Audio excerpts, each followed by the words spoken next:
Welcome to another episode of Down the Barrel Podcast with Jimmy and Dino. And sometimes Jared. Down the Barrel Podcast is brought to you by the Minnesota Deer Hunters Association and wolf.report. Warning. This episode will discuss sensitive topics, including suicide and mental health struggles, especially as it pertains to combat veterans. If you find this content potentially distressing, please prioritize your well-being and feel free to disengage. It's okay to ask for help. Support is available if you or someone you know is experiencing suicidal thoughts or crisis. Please reach out immediately to the National Suicide Prevention Lifeline at 988. Or text HOME to the crisis text line at 741-741. Yeah, so we just got back from Game Fair this past Sunday, and it was a great time. The weather was a little warm for my liking. Mm-hmm. However, we met lots of great people. Yeah. And on Sunday, we met a great gentleman named Zach Johnson from Roger Up. He stopped by the booth, and we were instantly interested and hooked in his story and his program that he runs. And we were lucky enough to have Zach drive up to Grand Rapids. It's got to be a good 2.5, 3 hour drive. And he's here with us in studio now. So I appreciate it, Zach. Thanks for making the drive. Yeah, thank you guys for having me. This is an absolute blessing to be able to come onto another platform and share our story and who we are. And thanks for having me. Yeah, no doubt. Yeah, thanks for making the drive coming up. Yeah, Zach, so you are a Marine vet. I am. Yep. I served in both Iraq and Afghanistan. Mm-hmm.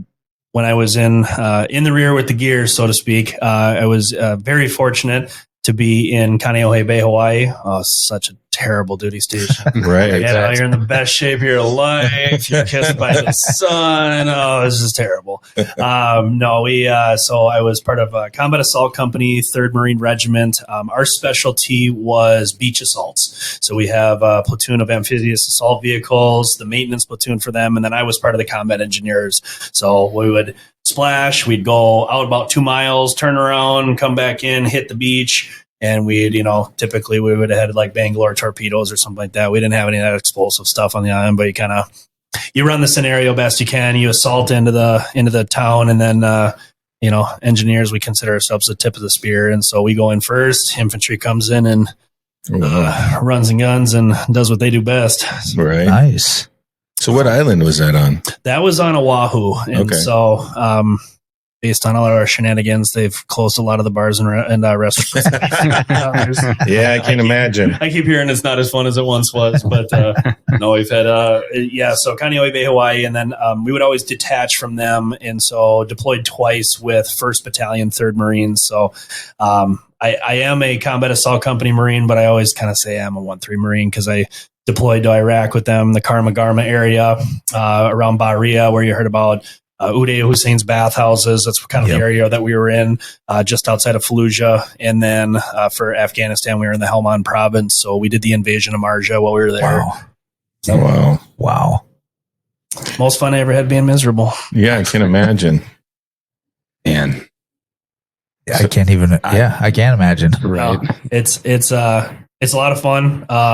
Anybody who, if there are younger listeners and they're thinking about it, whether it's the Marine Corps, the Army, the Navy, go talk to the different recruiters, figure out what's going to work best for you. And for the love of who, can you please just make sure you got a transferable job skill? Because I got some buddies that are going, I was in, didn't really do me a darn thing to get out. It's like, well, but hey, there's other options with we work with Helmets to Hard Hats. One of our team members actually has a place up in here in Hill City.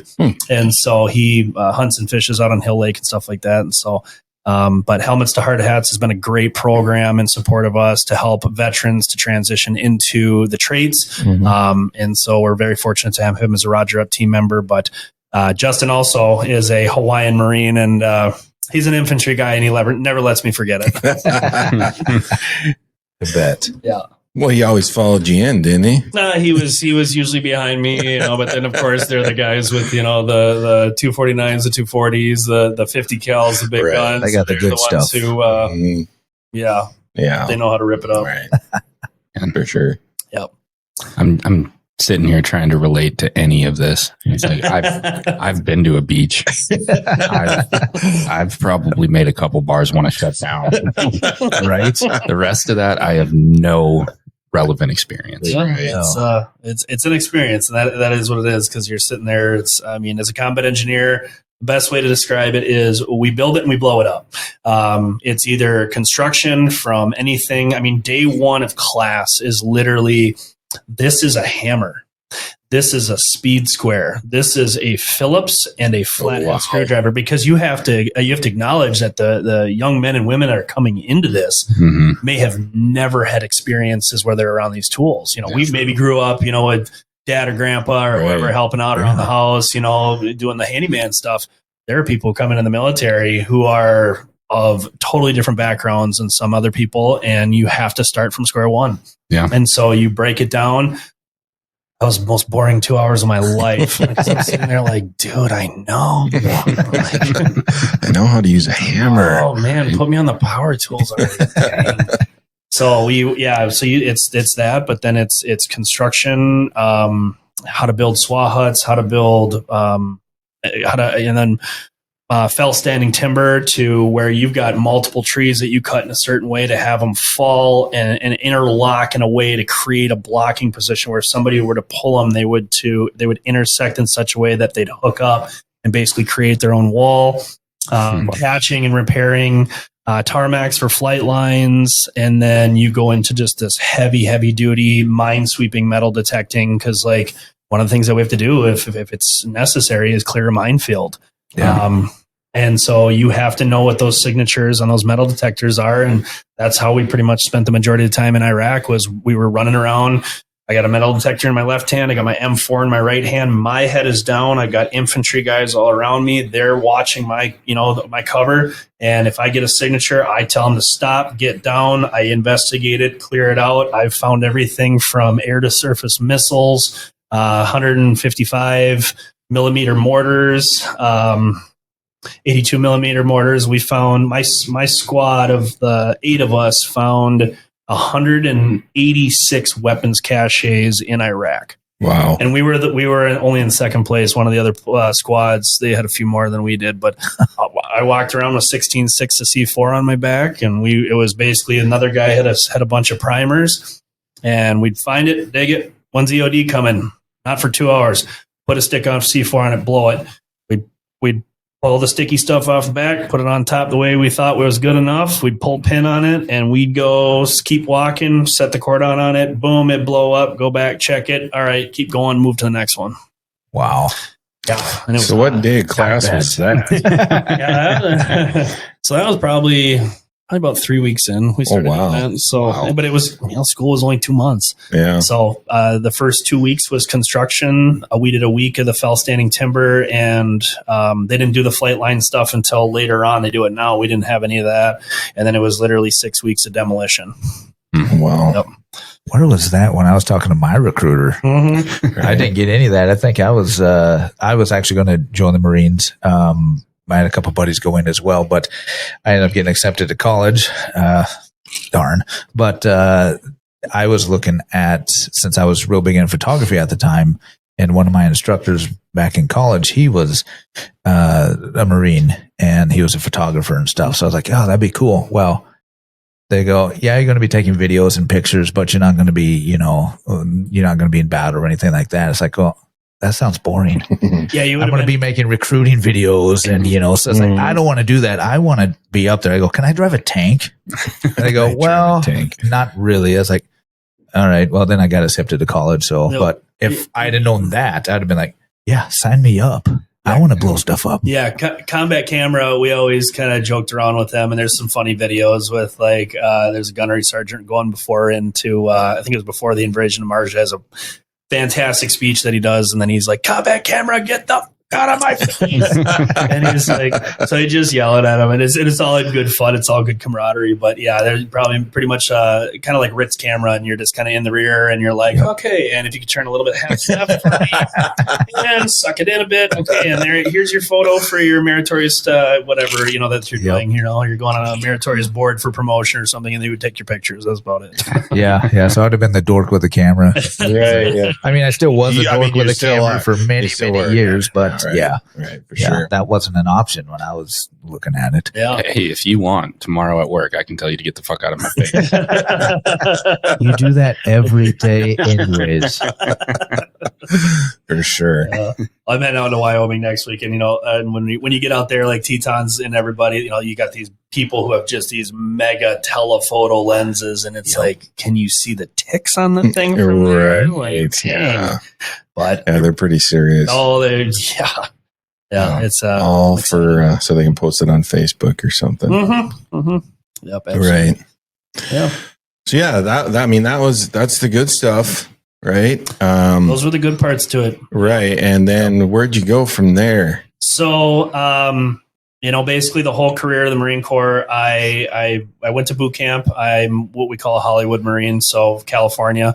I graduated there, MCRD San Diego, Marine Corps Recruit Depot. So did that, and then came home on my leave, went to school for 2 months. After that, went to Hawaii, had the fun of being a new boot to the fleet, which is not so fun. And then, you kind of get your landing gear and your stripes, so to speak, once you've made that first deployment. So after Iraq, the majority of the BS was done. There's always BS. It's always, fuck around and find out, standby to standby. There's a lot of that kind of stuff. But when we got to Afghanistan, we thought this was going to be the Wild West, and you're very fearful. And we had a pretty calm deployment, other than April 2nd of 2010 was still to this day the worst day of my life. We woke up that morning. We were building what's called a SWA hut. It was a 20 foot by 40 foot structure, what was going to be our chow hall, as we didn't really have one. We had like kind of a makeshift things. And so the FOB that we were at, forward observation base, we called the mansion. And when we're there, for the first 64 days, I didn't have a shower. We built our shower out of a 100-gallon air compressor tank that we put up on top of rocks. We would fill it up by hand with 5-gallon things. We'd go out, pump the water, dump it, pump the water, dump it, and then close it up. And then we'd hook up brake lines from the trucks and release the pressure to the brake line. That would charge that. And then we had all this plumbing stuff that we found out on missions that we had just, MacGyvered together. And that came down. And I will tell you, I left that fire going a little too long underneath that thing for that first shower. I probably needed it, like to get the yuck off me. But yeah, 64 days before I had my first shower, Christmas Eve, 2009. Oh God, I'll remember it for the rest of my life. But so then it was, we had that SWA hut, and so we had to build a lot of stuff on this base. And so then we get a call from QRF, Quick Reaction Force. Hey, we got a downed vehicle in the neighboring area of operation, 3rd Battalion, 10th Marines, or 3rd Battalion, 11th Marines. I can't remember. They're an artillery unit. And so we would go up the 605, which is a route. We'd go to their area of operation. We called over to get in there. And then we go down a no-name road. Had no name to it on any of our maps or Blue Force trackers. So it's like, you're already kind of uneasy. And then as we go down, there's a split in the road. Well, I saw the fresh tire tracks here on the left side. We're escorting an explosive ordnance disposal team that we would bring out a lot with our engineers, because we help them out a lot. We know some similar things, not to the level they do. Right. They have a 9-month school. And it's a challenging school. So those who get through it, they're very intelligent. So we go out there, and I see the tracks on the left. So I'm assuming these guys I can see on the Blue Force tracker, they're kind of just right over here, but I can't visually see them. And so I said, okay, we're going to go down there. Well, apparently what had happened is they had started to go down that left side. They backed up and they went around this right side. When they went around the right side, they got hit by an IED. There was an improvised explosive device that was in the ground, took off the front of the truck. The passenger broke his leg, but otherwise nobody was killed. And they were in one of their trucks. So we were going to go, support them, get a wrecking crew out there, get everything out of there. Well, I went down the other side. We hit an IED. It was 150 to 200 pound IED. So we had the whole front end ripped off the truck. We flew about 20 feet in the air, landed on the back. The mine rollers, if you can picture a cotter pin, probably about 3 to 4 inches circumference. And those held up. It was the cold rolled steel of the chassis that split. And you're probably talking 3-inch, 4-inch cold rolled steel that split. Mine rollers flipped forward. We went about 20 feet in the air, landed on our back, rolled over backwards. Corporal Curtis Michael Swenson from Rochester, Minnesota was killed. And Brian Thompson and myself were medevaced. And so, that was the worst day of my life. And from that, I received a Purple Heart. Thompson did as well. Curtis did as well. But everything that I do with this organization now with Roger Up is to honor Curtis and honor his family, because Curtis's dad, Dave Swenson, served in the Marine Corps with 1st Battalion 9th Marines out of Camp Horno in California, and Curtis's mom served in the Army. And so everything that we do is to support them. And I mean, we've been able to do some wonderful things for honoring them at the Buffalo Rodeo, bring them out on some of the different events that we go to. That's great. But, keeping them in our hearts always, because it's every day for them. They have a son that didn't come home, and it's been, we're coming up on, and that was 2010. It's 2010, so we just hit 15 years. 15 years. Which just seems crazy. Yeah. We say it every year. It's right. It's bizarre. I mean, yeah. So we got medevaced. So we called air in for, we wanted Overwatch, and we wanted, to get, one KIA and 2 wounded off the battlefield. Well, then they're like, oh yeah, birds are 6 hours out. Okay. Well, all of a sudden we see this figure coming walking down in front of me. You got 4 more vehicles, and we're going, who the fuck is this? And all of a sudden, here comes, we see this, a bird on the front. Well, this is a full bird colonel. This is an officer level 6, one below a 1-star brigadier general. He's gonna put his dick on the table, and he's gonna tell us what's what. Yeah. All right, what's going on here, gents? Air's off station, sir. And you're kind of like, you just see, an officer. I'm not in the mood to deal with you. Okay, bullshit. Give me the horn. He gets on comm, break all channels. He freaking shuts down all comm, and he's like, get me air on station now. Like, shut the whole area down. Everybody cease. This is our show now. Wow. And then all of a sudden, we had 2 gunships flying above us, providing overwatch. We had 2 Black Hawks on the deck, 1 Black Hawk for Curtis, 1 Black Hawk for Brian and I. They got us off the battlefield. And then they flew us to Bastogne, which was the British side next to Camp Leatherneck. So we flew out there, and then spent a couple days in the Wounded Warriors tent, just to make sure we had to have all our wits about us, so to speak. But 6-7 days later, they said, you're good to go. And they flew us back out there. And on the 8th day, I went back out on a mission. I was absolutely shaking, but I said, and I told my commanding officer, staff NCOs, first sergeant, master sergeant, and the only time I've ever cussed to an officer, they were like, well, option A, here's a set of keys, and here's a radio. And I was a corporal at the time. I ended up getting out as a sergeant. So they're like, you can be corporal of the guard. Basically, when we call you, you come and you open doors. No. Okay. I was a section leader. I'm in charge of 4 trucks, 16 Marines. These are my guys. They need to see that you can get back on the horse and everything. And they're like, well, option 2, we're sending you to Germany. We're sending you home, and you're done. And I said, sir, these guys got to see. And so I said, sir, I said, I got to be like blunt. And so I just made the choice to say, sir, there's no fucking way. And you're never supposed to do that. And I said, these guys got to see me get back on this horse. I've got to get back out there. We got to finish the mission. And so he goes, all right, fine. He goes, and I know you lead by example. You lead by the front, but he goes, you're not in lead vehicle anymore. He goes, you pick any of the others. I don't care. I said, good to go. I'll take Vic 3. So I was in vehicle 3 then for the remainder of our mounted patrol stuff. We still did some dismounted patrols as well.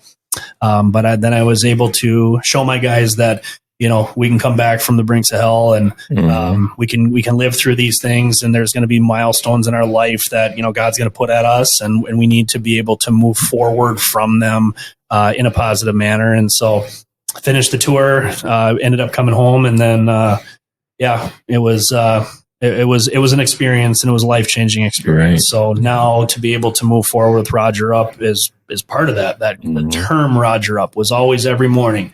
All vehicles, Roger Up. As you are your personnel, your food, your water, your chow, your comm, your weapon systems, your vehicles. Are you squared away to where we can go get in the fight?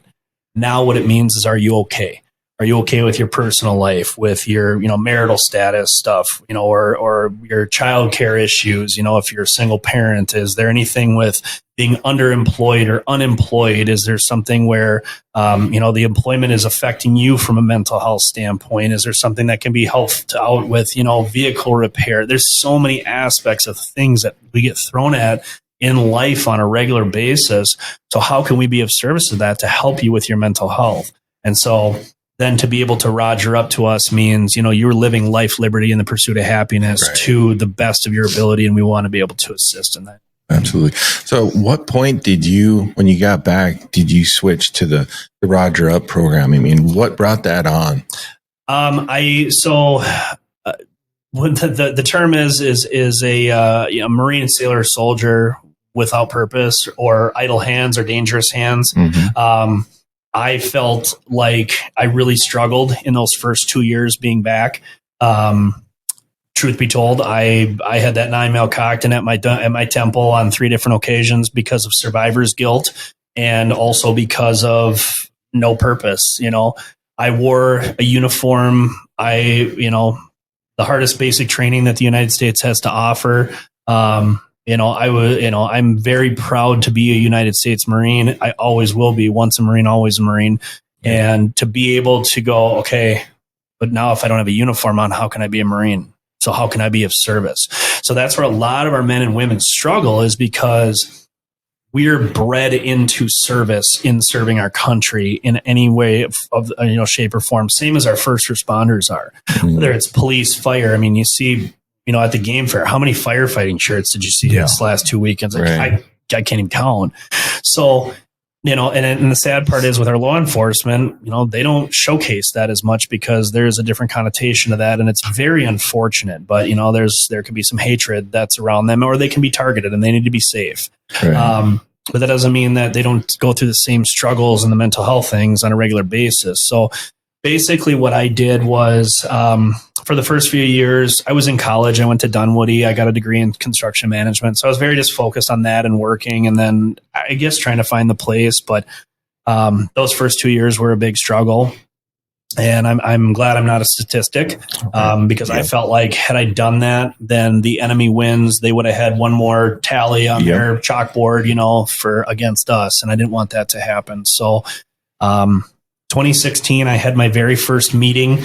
Kay and Dave Swenson, my Gold Star family, were there with some other individuals from the Patriot Guard and some friends and people that I served with in the Marine Corps Reserve. So I did join the Marine Corps Reserve for 6 months after. I absolutely hated it. It didn't last very long. When you got me sleeping outside in a World War I tent that has a single post in the center, we got a box where we had to send the junior Marines out to get firewood.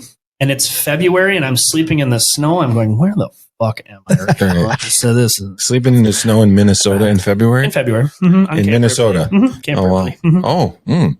Yeah. Why? That sounds. Yeah. We're fighting wars in sandboxes. Yeah, they got billeting there. That was just it. There's a barracks right there, dude. What the? It had to be because you're a Marine, right? That's just it. Oh yeah, that explains it. Yeah. What officer drew this training op off? Like he needs to get punched in the Where is he from? Mm-hmm. If you're listening right now, I will find you. I think he was from Russia. He was from someplace warm in February. Yeah, I tell you what, he's a snowbird. Right? Yeah. Exactly. Yeah. So, we had the first meeting, and the original idea for Roger Up was to create a Google for veterans. I wanted a one-stop shop where you could type in your zip code. Boom, here's your county veteran service officer. Here's resources to finances to all these different things, lined up for you right there. And I'm going, Well, why reinvent the wheel? That's your county veteran service officer. They should know that. Right. Call them. County veteran service officers always first line of defense. Okay. So then you've got from there go into your Beyond the Yellow Ribbon chapters, your American Legions, your VFWs, your DAV chapters. You go to those different places to find, what you could be helped out with. And so I was like, okay, no need to reinvent that. So what else, what am I passionate about? I love the outdoors. I love to hunt fish. I'm more of a fisherman than a hunter. But I really love that. I'd love to do it more. I'd love to be able to show men and women who maybe don't have these opportunities that like God's green earth is an amazing place, and it's a place of healing. Right. There's been times that I've, sat in deer stands where, I've drawn that bow back and I'm like, I just need to sit in that moment, in that pocket, in that moment when they're there. I've watched, a doe, bleat and, spray in the air and do all these kind of things. And I'm like, I had a Marine with me one time and he's like, I've never fucking seen that. No. I've never seen that before. And I'm like, well, shit, me neither. Again, I don't know what just happened really, but yeah, they're just these amazing experiences. And so to be able to do that, but, so we kind of said, okay, we put a logo and accreditation to it in 2018. In 2023, we went with a full launch and hey, here's our programs. This is what we're going to do. September 1st, we launched. And then as of yesterday, we just we have now raised over $300,000 in 23 months. That's amazing. Yeah, and it's all going back into the programming. We have a service animal program starting in January. We have a women's program, which is just, if anybody's interested, or they're women listeners, just women@rogerup.org connects you to Berlin Fleury, who's our women's engagement coordinator for that. Mitch Wojcik, who is a Marine Corps Reserve veteran and Bloomington PD, will be doing our dog training. He's already phenomenally trained. He's in a master's degree level training right now. He'll come back as one of the highest trained dog trainers in the state. Wow. So we will put out an incredible product with that. But basically, Roger Up now broken down is we take veterans, first responders, and their family members on all access paid outdoor adventures with an emphasis on mental health. So if we can, we try to bring a licensed psychologist or a mental health professional on our trips with us, whether we're hunting, fishing, camping, backpacking, dog sledding, snowmobiling, all kinds of fun activities for able and disabled bodies. We try to have group and individual sessions, but we do also recreational, outings too, if we are unable to have that mental health aspect. And like I said, with the service animals starting in the women's program, rocking and rolling, we also do EMDR, rapid eye movement therapy, which is great for PTSD.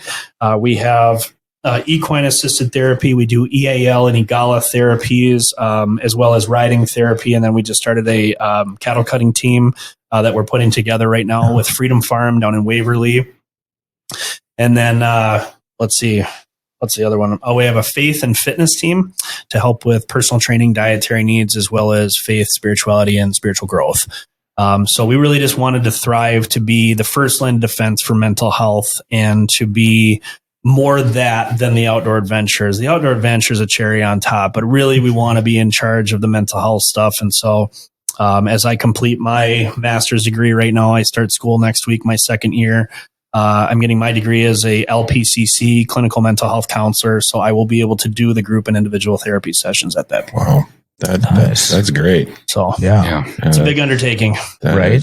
Amazing, actually. Right. It's truly an amazing program. Yeah. Thank you. And the fact that you're able to offer all of that, and right. I mean, I'm thoroughly impressed. Right. It's a lot to even wrap your head around. So, how does somebody access the programs that you just mentioned? So rogerup.org, you can www or just rogerup.org.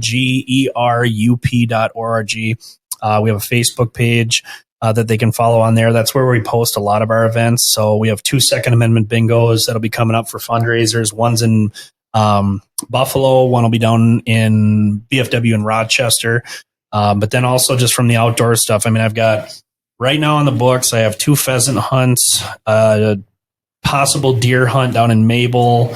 I had somebody at the game fair want to do a duck hunt with us this fall. I've got a goose hunt down in Cass and Manorville, but down by Rochester. Spring, South Dakota, snow goose hunt in I don't know where, but yeah, everybody always perks up. Isn't like Brookings? Isn't it by Brookings? Is that with Jaron? Is that with Jaron Anderson? No, it's Because we're booking one of them. Right. no. This is Alex Schumacher. He runs Snow Country Outfitters. Okay. Like that. So yeah, and so he's got one down there that we're going to do with him, That's and then cool. we're doing a spring turkey down in either Iota or Iota or Mabel areas, so almost Iowa border. But it's we're always looking for, if people are, when you go to the website, if you go to the bottom, the phone number is me. It's my cell phone. It is. You don't get anybody else. This is not a Google chat or Google Voice crap. I hate that. If you're struggling, you get me. And I'm not an emergency situation. You got an emergency, 911, mental health emergency, 988. I will stand on that all day. But if you are struggling and you need some help with resources, mental health, physical health, veteran services, disability claims and benefits. Right. We got a lot of stuff we can help, get you at least guided in the right direction, or maybe help out with internally. But there's a lot of organizations out there, and especially for veterans trying to get through the healthcare side of things, the VA benefit side of things, and the cemetery and afterlife. They're their own whales. There's so much information to all that stuff. So, but go to the website, you go to the bottom, either make a phone call or you can send a message. It'll go to info@rogerup.org. And I respond to that accordingly. There's volunteer opportunities. There's a bunch of different stuff on there. If people are looking at purchasing any of our merchandise, all merchandise is on there for sale, from our hooded sweatshirts, women's racerbacks, T-shirts, long sleeve T-shirts, hats, all on there. I try to keep the prices low on them, but all of the proceeds go right back into the program. I got mine on the way. Yeah, I got mine on the way. It should be here today. It's a 2-day ship. So I saw it come up. I was on the computer when I was like, oh yeah, that's him. Yeah. And so I was like, I saw it at like 9. It came in at 9:30, 9:36. I see it, and I was just unplugging the computer to go over to the printer to start putting the packages together. So yeah, it shipped almost within the hour. That's funny. Just before we came on, I was looking. I was like, "Oh, that shirt or that hat is awesome." Yeah. So Yeah. I think I got a T-shirt. I should have brought some stuff. I think I got that T-shirt you're wearing, actually. Yeah, I was looking at that one. Yeah. Well, I think I got to give a shout out because just like 4 or 5 blocks down this road, we have a one-of-a-kind veterans crisis response team. It's one of the first in the state, and I have to give a shout out to them because I help work with them guys sometimes. That's wonderful. The first call for help, 211. If you're local, if you're a veteran and you're having a mental health crisis, you can give them a call. And they have a team specialized for veterans helping veterans. So that's I just have to give them a shout out. My wife works with them, so okay. No, that's wonderful, and that's those are always great. I'll leave a couple extra brochures down there. Just again, this is the way I look at this is be a part of the solution, not the problem. And this is one team, one fight. And I've run into, of course, with the not-for-profit world, you're swimming with sharks sometimes. Right. And it's, we're all chomping at the bit for corporate sponsorships and this and that. It's like whether you raise $1 million and you save one life, or whether you raised $10 and you saved, 100 lives, either way, be a part of something greater than yourselves. Do something to, for me, it's walking in faith. Right. I'm doing this as a healer to help others to heal. Right. And I think what they do is they would take advantage of Roger Up, because we have veterans calling there say, hey, I want to do some of these things. And they need somebody like you to point these veterans to. Right. Yeah. Like, my wife was telling me this. I asked her, I was like, hey, I'm talking to Zach. What should I be concerned with? What questions should I ask? And she's telling me stories of like, we have this disabled vet that wants to go ice fishing so bad. Yeah. We need somebody to take him. Yeah. So, and that's where because I always want to go, there's a little bit of a vetting process. Like I want to make sure and maintain everybody's safety first. Right. I don't want a Chris Kyle moment, right? Where it's like, oh yeah, let's take a bunch of vets to the range, and then it's and that's such a sad story, and it happens because I had somebody the other day at an event, and it wasn't game fair, but they came up to one of our booths and said, oh yeah, I want to be a part of this. I used to work with this other organization, and I'm like, okay, screening process. I went to somebody at that organization and said, hey, do you know this person? They're like, yeah, their mental health, unfortunately, is not in order right now. And so I go, okay, well, I hope he does reach out to me because I would like to help him to address those needs first. So maybe then someday he can get back into this. But, I don't want to create liability situations. And then with elderly and stuff like that, I mean, the vets homes, there's 5 locations with MDVA, Minnesota Department of Veterans Affairs, that have talked to us and said, hey, we got a bunch of old timers here, like Minneapolis and Silver Bay, that would love to get out and do something. And I'm going, okay, then my wheels start spinning. How do I make this happen? Right. How can I get them safely from their facility to set location? And that was actually one of my goals, was like, I got to get 3 Ice Castle fish houses. I want 2 RV sleepers, and I want a grandpa's hideaway. And I had this whole thing in my mind, like, I'm going to build my own little area out here, and we're going to do it on Lake Mille Lacs. Okay, we got this. I'll be in this one, and I'll have the vets over here, and I'll do the group and individual therapy or individual therapy sessions in the grandpa's hideaway while they fish, while the other guys are kind of doing some more like camaraderie time, or gals or whoever. And I'm like, okay, I got to make that happen. So, and again, situations like this, just to get them out, even if it's for a day. Right. Like, all right, hey, 0800 bus is going to be there. We're going to go out. We're going to fish until whatever, breakfast, lunch, dinner provided. I'll have them back here by, whatever, set time. I think it would be wonderful. And so, and again, this is where corporate sponsorships and everything come into play, because this is not cheap. Right. No doubt. Even just for we got 20 veterans hunting all day December 6th and the morning of December 7th down for this goose hunt, and it's famous $5,000. Right. Yeah. So and sometimes that's not easy to raise. Somebody writes a check for that. That's a blessing, but it's a blessing if it's $5. So true story. Everything helps. And I mean, people can go on the website, they can donate directly on there if they choose to. And it's hard. I've got more and more partnerships coming with corporate sponsorships, and we are actually looking at, fingers crossed, we'll see if it's in the good Lord's plan kind of thing, but looking at a resort up on Lake Cabotogama that is for sale. And so if we have that ability, and again, hey, we're not too far, load up whatever, we would have 7 or so cabins up there. That's going to freeze over more quickly. Get them up there, get them fishing, and then have a wonderful weekend. Get them out of their facility. But then again, I got to go, okay, medications, and do we bring nurses with, and the logistics to it. And I go, because that's where and I'm glad my head works that way. Right. Because it's just, you want to dot all the I's and cross all the T's. Well, you have to when it comes to their health. Yeah. Yeah. So where does most of your funding come from now? Is that just sponsorships, or is it me donations? pounding the pavement? Yeah. And so American Legions, VFWs, Rotary clubs, Lions clubs has been, and the DAV chapters has been kind of the majority of it.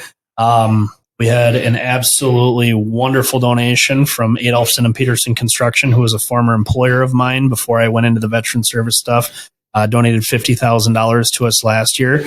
And September 18th, we are actually receiving a second donation. We don't know the amount, but we are receiving a donation then. And MSMA military, it's a military softball organization, has a weekend tournament in Anoka, September 13th, 14th, and 15th. And so we're going to be receiving a donation from them this year, which is an absolute honor. It's fun. You want to watch some serious shit talking? Yeah, You've got a team of Marines that play against a team of Navy sailors, against a team of Air Force airmen and women, against a team of Army soldiers. 4 teams, round robin, more beer than you know what to do with. Yeah. Those boys and girls, oh my God, they're like, dang, dude, this is a family thing. They're absolutely awesome group of people, though. So it's that'll be a lot of fun. But so now it's now I'm just looking towards some of those Fortune 1, 2, 3, 4, 500 companies to help us out, because after, as if I don't have enough goals here. After, if we purchase this place on Lake Cabotogama, the ultimate goal for us is to build a 200 to 500 acre ranch with 50 to 100 tiny homes to house homeless veterans, as well as to have veterans and first responders come up to what will be a mental health, drug, and alcohol rehabilitation facility. So we'll have our main facility that will have chow hall, multi-purpose room. You will have your drug and alcohol counselors, your mental health professionals, your employment specialists, your case managers. All the staff will be in one location. And then there will be a personal training dietary facility, hot yoga studio, Pilates studio type thing, hopefully chiropractic room. And then we'll also have a dog training facility and our own barn with 2 to 6 horses for equine assisted therapy, all on one location. I have full scale drawings and renderings from HGA Architecture for this whole thing. And it's got a price tag that makes me want to buy it. But I turned 40 and I kind of gave it a gulp and I said, well, if good Lord's got 40 years left in me, that this is my life's work. I'll do everything I can to make this happen. And met some people in the recent future or recent, time frame that are like, let's make this happen the next 5 years. Like, well, don't gas me up. Don't do that. And I got to create sustainability and everything like that. Right. But ultimately to be able to have, a place and I speak on my faith a lot. So, as a man of God, I was listening to a podcast. I follow Elevation Church, Pastor Stephen Furtick out of North Carolina. And one of the things that he was talking about the other day was there's a lot of times that in our lives, we plant the seed for a tree that we will never have the shade underneath and to where we will never be able to reap the benefits of the fruits of it. But so if I can be here to plant those seeds today, knowing that I will never be able to reap anything from it, then I've done my mission in this world. So yeah, absolutely. It's I'm like, wow, that one hit me the other day when I was driving. I was like, it's where I'm at. I feel like all I can do is do everything in my power to build it. And if people call me crazy, well, people called Noah crazy and he took him 100 years to build an ark and look what happened. Yeah. Right. Yep. Well, I think it's a great mission to take on yourself. Yeah. And what a resource that would be, right. Other than the whole pseudoscience chiropractic bullshit. I had to throw that in. My brother's a chiropractor. I need an adjustment right now. You guys just want to run and jump on my back. Right. But no, I mean, that honestly sounds like a necessity for our veteran community. It does. At this day and age, it absolutely does. Yeah. Mm-hmm. And MDHA as an organization and at our chapters all around the state, we're always looking for opportunities to give back to the veteran community. Absolutely. We get those requests all the time. And unfortunately, a lot of them don't fit into our financial constraints, what we're allowed to spend money on, because it has to follow within our mission as well. Mm-hmm. But that's where Roger Up comes in. Right. Because all of this connection to the outdoors and the hunting and the fishing, so our chapters will be listening to this. Absolutely. And I hope that you'll be hearing from a lot of them with. Well, and with some of our hunts, that's the beautiful part is like when we go to Sandpine down in Avon, he's got 2 Trax wheelchairs down there. I've got one that got donated to us. So even if it's like, hey, if somebody, and that's been, some of the dreams that I have with this, if I'm just, because I zone out plenty, but is like, oh my gosh, how amazing would it be if I could get a veteran in a Trax wheelchair? We're going to build a steer stand where they could actually drive it all the way up, turn and go all the way in, 2 sliding doors. They've got plenty of room where they can turn around and do whatever. You can put 1 or 2 people in there to assist. And then we get like a quadriplegic. And we get one of those rigs set up to where they can have the hose in them and we put them on a deer and to sit there and have them blow into that thing and put a deer in the ground. I can just see myself just turn it into a puddle. Right. Everybody in there, and they're going to sit there and probably go, I didn't ever think I was going to do this again. Right. And to have that opportunity to do that for them, or to take a veteran fly fishing where we could do an EMDR rapid eye movement therapy and they're moving that rod back and forth while that EMDR is working. It would be a fabulous tool to do it there. Yeah. And to be able to like experience those things. And, and again, it's like, think outside the box. And that's where like for your chapters, we are always looking for people to go, hey, I got land. I've got a ground blind. I've got this, I can put people on deer. I can put people on, birds or whatever they're choosing to do. Or if they work for corporate sponsorship, companies, go to your marketing teams, right? Go to the marketing team. Hey, I got this organization that works with veterans and first responders. And it's a lot of outdoor adventures and mental health. Leave it at that. Yep. Send them to me. I've done that spiel, oh my gosh, more times than I can imagine, but yeah, it's getting them in connection with us, letting them know. And then chances are they've probably got a group of veterans that all are working there that now we can provide the resource to that, that corporate organization as well. Yeah. Well, funny you should mention that, because what are we, 3 miles from where we are right now is our office? Yep. Yeah. About 3 miles just north of here. We got 140 acres, tree stands, ground blinds, all of it. And we would love to work on a program with you. Sure. It's archery only, but yeah. No, I've got 2 compound bows. I think I gave one. Well, I'm seeing him on Saturday. He's still got my crossbow. Okay. Thank you for reminding me of that. Well, we definitely have resources for, arch equipment. Right. Yeah. Right. 100%. Okay. We've got the resources to get that. So, fantastic. No, I'd be, if you guys are, something to set up, I'd love to continue to have meetings and talk about something. And, I got people who are begging all the time. Oh, when can I do this? When can I do this? Well, I want to sign up for this, and so, and of course we're what, T-minus 15th, 16th. I didn't even see what the archery opener is. 13th of September. Yeah. Okay. Yep. So countdown begin. You guys warming the shoulders up? Oh yeah. Yeah. Working on it. Yep. I've been practicing and get my son out, trying to practice. I don't think he's going to actually probably archery hunt this year, just too new to it, but maybe get him out with a crossbow. Who knows? You know? Yeah. Well, and I'll be fully transparent. I'm not going to lie to anybody. I've still to this day never put a deer on the deck. I grew up, my parents were not into the outdoor community at all. I had to find my own love for it. I have made more mistakes than I can 7 years of them.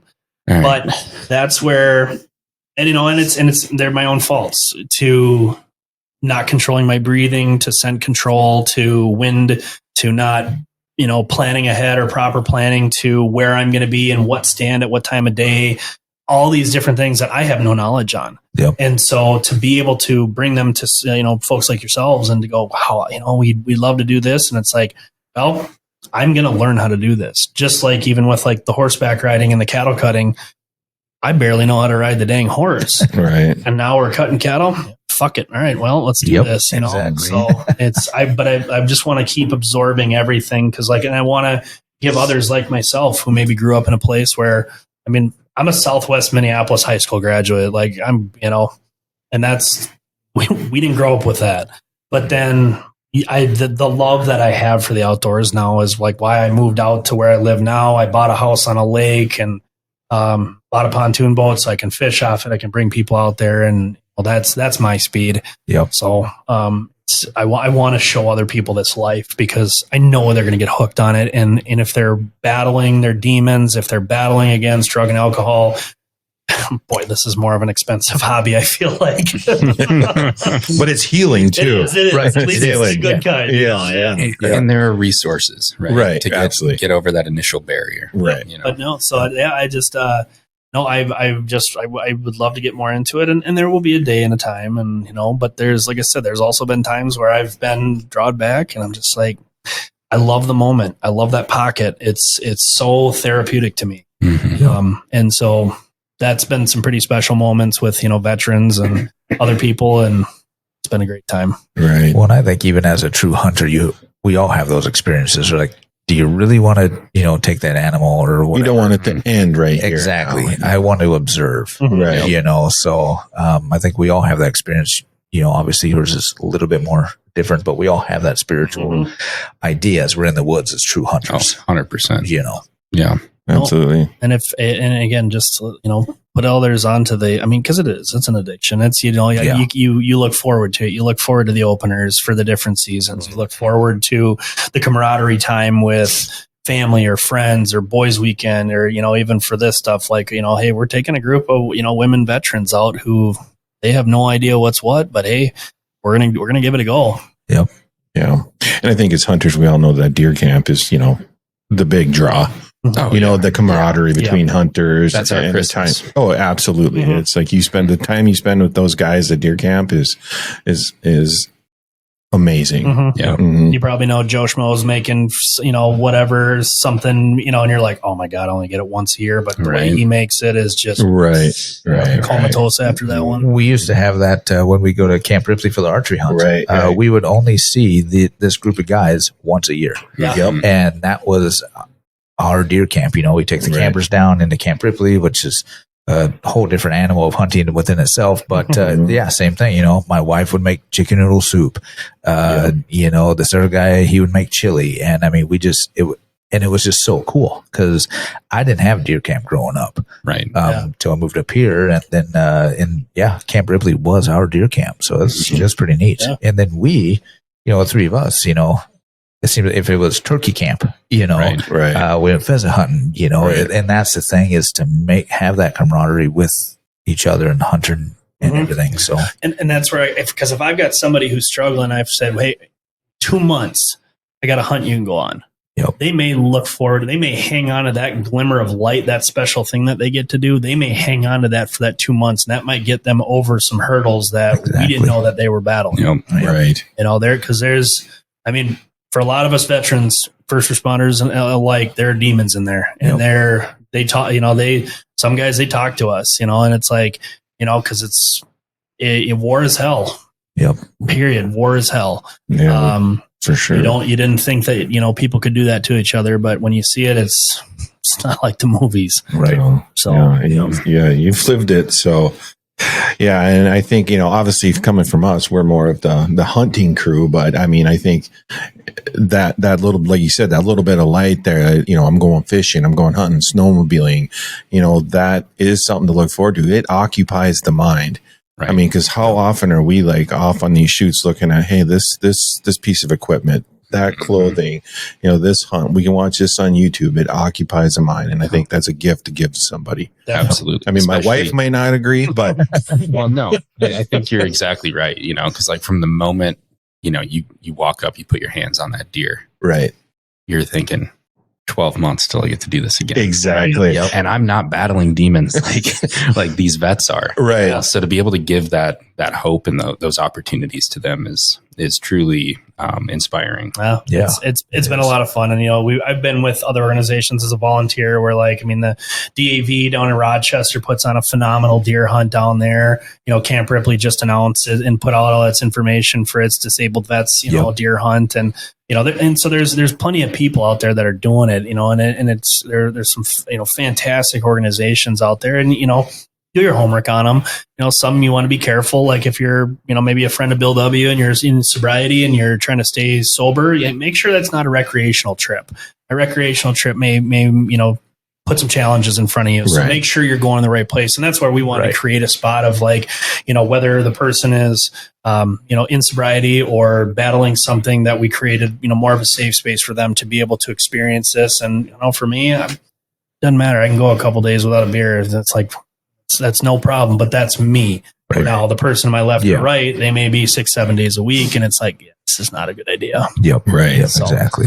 Yeah. It's been a lot of fun. And there's been some amazing experiences, that I've done with, Wounded Warriors in Action, Wounded Warriors United. There's some great, Purple Heart recipient specific, organizations that are, around Minnesota, that have been phenomenal. And one of the guys actually decided he wanted to, get away from them, and he's been going to work with us now instead. So, and his hunting camp, if you want to call it that, is not really a camp. He, very successful man. And I'll just say this, the floor are 24-inch by 24-inch marble tile with fully heated floor. I'm just going to say that. That is a camp. Yeah. Right? It's some kind of camp. Yeah. So we're going to have to get you guys down there. There's some big deer down there. Heck yeah. That twists my arm. Right. You're about Iowa border down there. So. Oh, wow. Oh, we'll take a drive. Yeah, right. Down. Heated marble floors. That's. Yeah, what are you doing September 13th?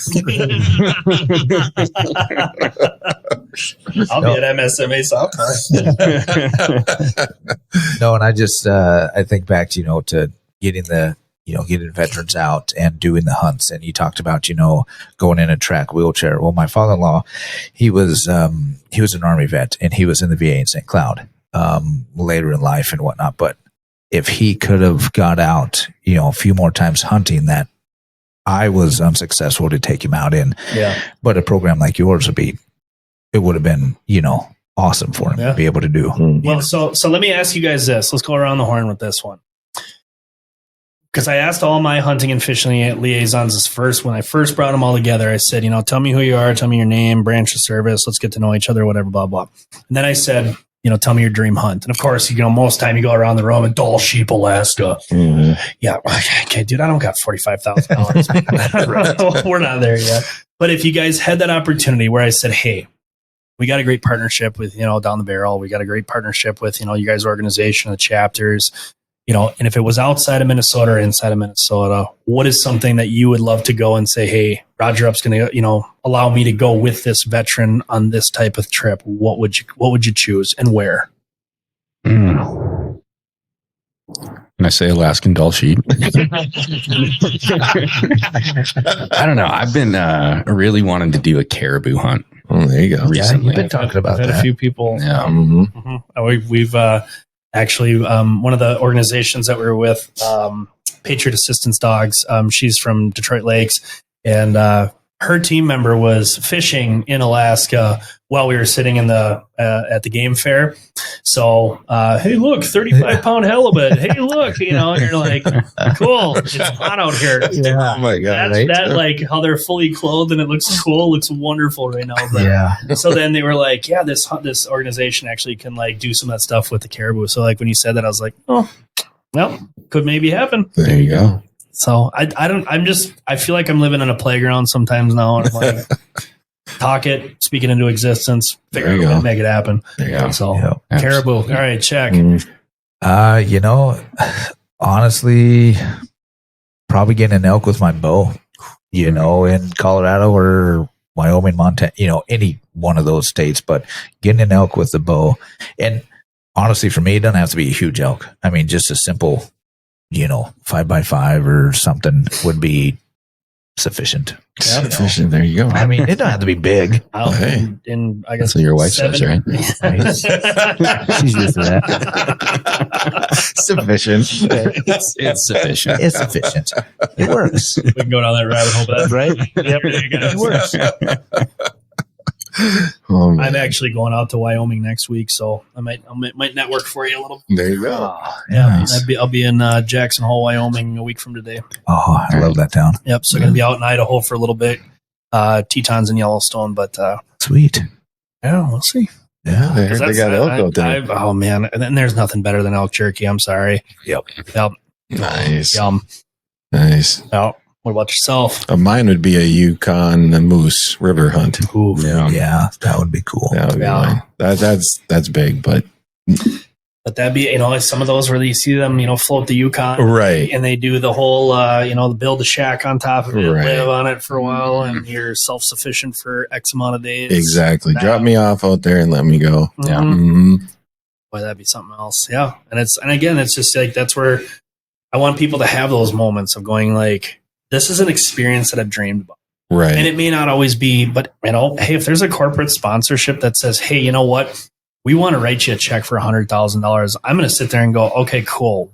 How can we use that for programming, for all these other goals that we have? But how can we take, a little portion of that and go make something just spectacular happen for a group of individuals? And that's where my mindset is at with things like that. So, have some of their exec, you got two executives and you're going to have, say like one of you guys comes out as a guide if, one of our team members can't, and you're going to go up and do just that. And we've got tags for everybody or whoever. Yeah. Right.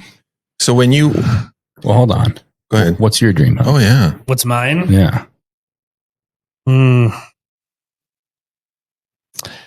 I would really, I don't know, and I don't know where, but like I really have started to get more into fly fishing and so just practicing with that and catching sunnies.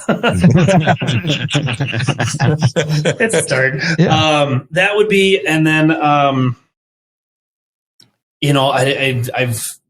Alaska brown bear, I think would be cool, but I'd also shit my pants. Yeah. So that just doesn't sound enjoyable when you hear some of the stories about like, oh yeah, bear sat on me or I scratched at the tent. I'm like, So something like getting dropped off, and like, of course, when you watch the shows like the Brooks Range in Alaska, or something, where you get flown out there, you get dropped off, and you're just kind of like, whatever's going to happen is going to happen. I think it would just be, for me, it's scenery is always huge. Yeah. So love mountains. Elk hunt would be definitely a dream.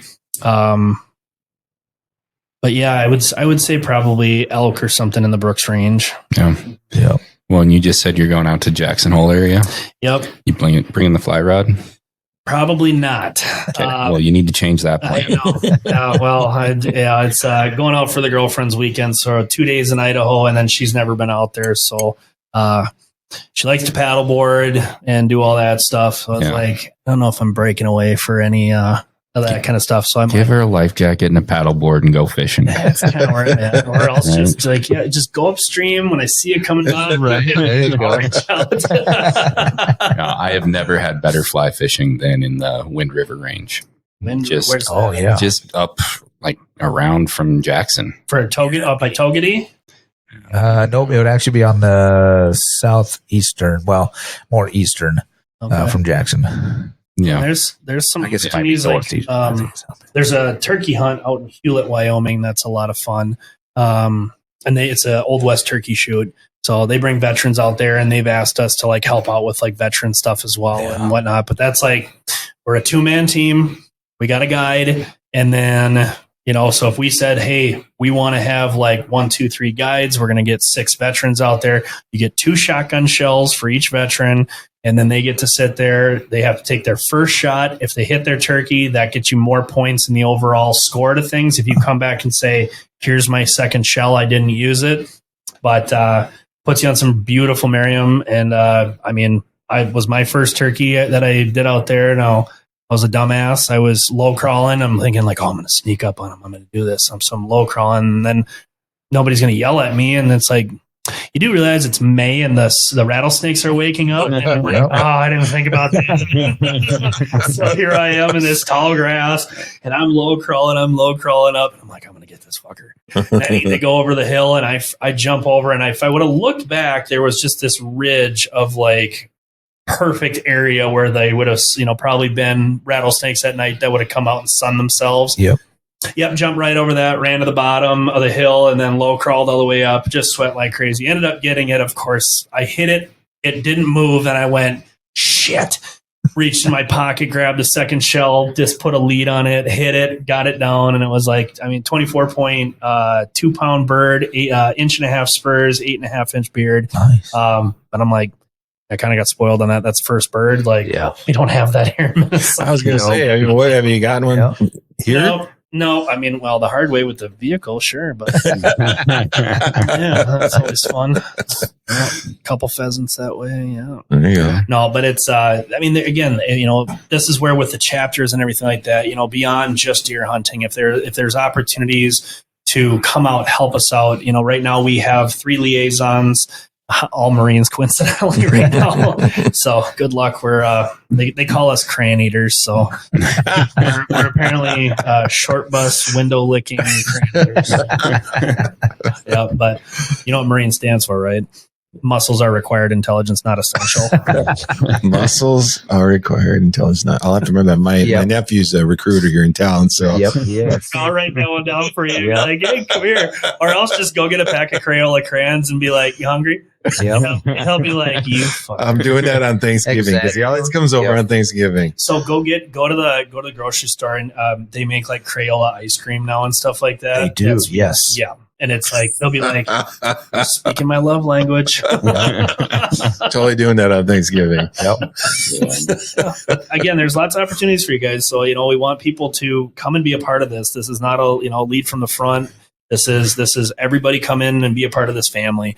Because that's what we're creating a culture of is this is a family. I want people to look forward to go like, oh man, I get to come to this organization for, Zimmerman American Legion this Saturday, Rib Fest. I got roped into being in the Dunka tank thing. Yeah, boy. Okay. Well, it's going to be cold. I was training in Lake Superior last week. So that's a good place to train. Yeah, no, we just had a few cocktails and decided let's go swim in Lake Superior. That's what really happened. Well, that explains things. Yep. But no, I think there's a lot of opportunity for us to work together. Absolutely. Roger Up and MDHA. That'd be fantastic. Yeah. I think we keep the lines of communication open and we find those opportunities as they present themselves. Right now for, the month of November. I mean, I know that's a lot of people take their personal time for, rifle shotgun season, things like that. There's been a lot of changes too. It sounds like down in southern Minnesota, they are going to have their rifle season now.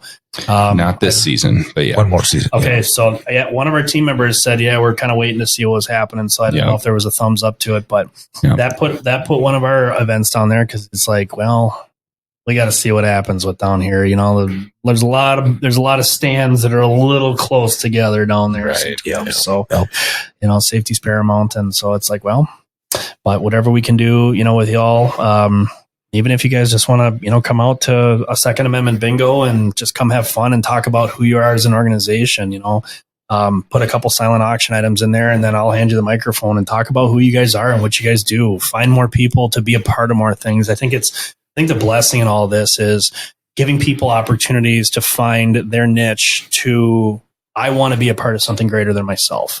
Whether that is, MDHA, whether that is Roger Up, whether that is a VFW American Legion or DAV chapter, whatever it is, finding purpose for people is going to help them in their healing process. So for sure, whatever we can do to help you to facilitate that and to keep, building MDHA, that'd be wonderful. Right. Well, I think we want to help you build Roger Up for sure. And if there's somebody listening, which I'm sure there is, that wants to donate some money to you, I mean, what's the best way to do that? One of two things. Either if you go to the rogerup.org website, there is a donate button that is connected to PayPal. Mm-hmm. They're more than welcome to do that. Purchasing of the clothing is, for me, I'm wearing the shirt all the time. I'm a walking billboard. I gotta be. Or just simply with our P.O. box, if they want to write a check, and if they require a 501c3 tax write-off, I can, write something out for them if they request it.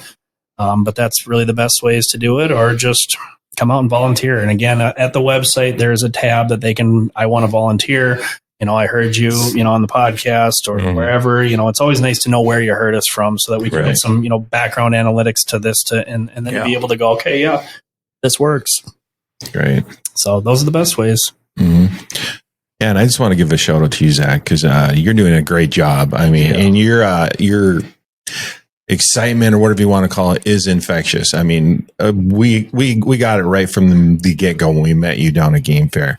We sat down after you left and we're like, man, we need to talk to him more. We need to talk to him more.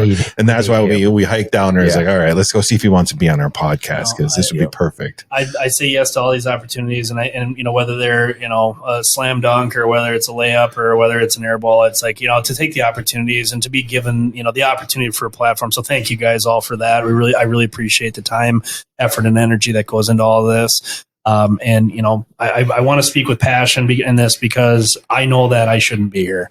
And Roger Up is so near dear to my heart. I'm very blessed to do this full time now.